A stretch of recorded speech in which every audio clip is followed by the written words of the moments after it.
Yon. Symbol time na naman tayo guys. Kaya ito na naman natin ang symbolin ngayon. Ilabas muna natin ang kanyang parts. So yan, ito na guys ang ating mga parts sa ating symbol na cabinet. Yan.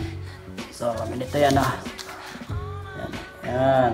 Itsura niya. So sana natin. Let's go.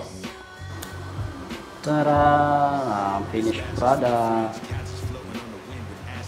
Napakaangas. Yes.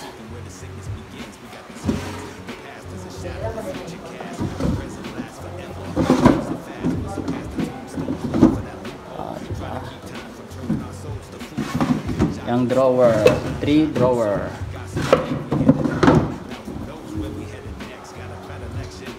Item check.